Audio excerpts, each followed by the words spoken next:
আমার অধিকার না পাওয়া পর্যন্ত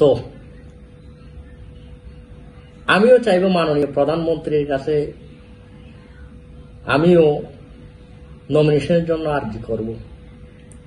যদি মাননীয় প্রধানমন্ত্রী যেহেতু তাহারা জনপ্রিয়, অনেকেই বলতেছেন দীর্ঘদিন যাবৎ আওয়ামী লীগে আছেন, যদি তাহাদের বিচার বিবেচনা মাননীয় প্রধানমন্ত্রীর বিচার বিবেচনায় যদি আমার মা শাহিনা আক্তারকেও যদি দেই বা আমার বাবাকে আলহাজ আব্দুর রহমান বদি সাহেবকেও যদি দেই, তো আমি চেষ্টা করব আমি স্বতন্ত্র প্রার্থী হিসেবে হলেও এই উকিয়া টেকনাফের জনসাধারণের যে চাহিদা পরিবর্তন সেটার জন্য চেষ্টা করব ইনশাআল্লাহ।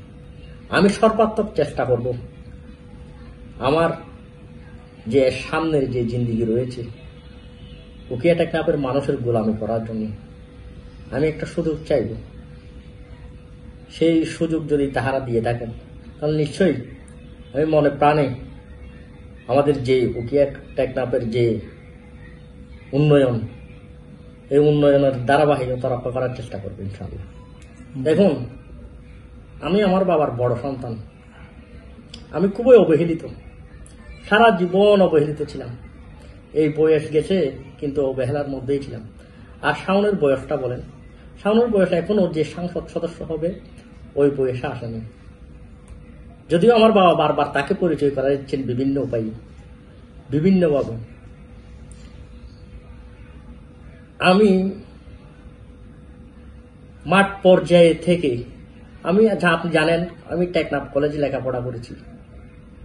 টেকনাফ কলেজের বিভিন্ন অবস্থান, যে মানুষের সাথে একটা সম্পর্ক, সেটা আমি গড়ে তুলেছি এবং তাদের যে ভালোবাসা আমি পেয়েছি,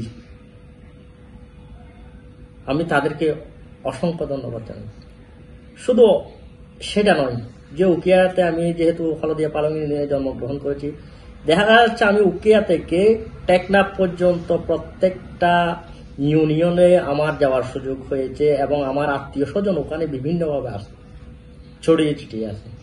আর শুধু তাই নয়, আমার যেই বিচারের মামলাটি নিয়ে, এটা নিয়ে আপনি দেখবেন আমার ফেসবুকে স্ট্যাটাস দিলে সবাই কি সানন্দে গ্রহণ করে এবং সবাই চাচ্ছে, শুধু আমি নই, আমি নিজে প্রার্থিতা হওয়ার জন্য যাচ্ছি না, সবাই চাচ্ছে আমি যেন উকিয়া টেকনাফের প্রার্থী হিসেবে আসি।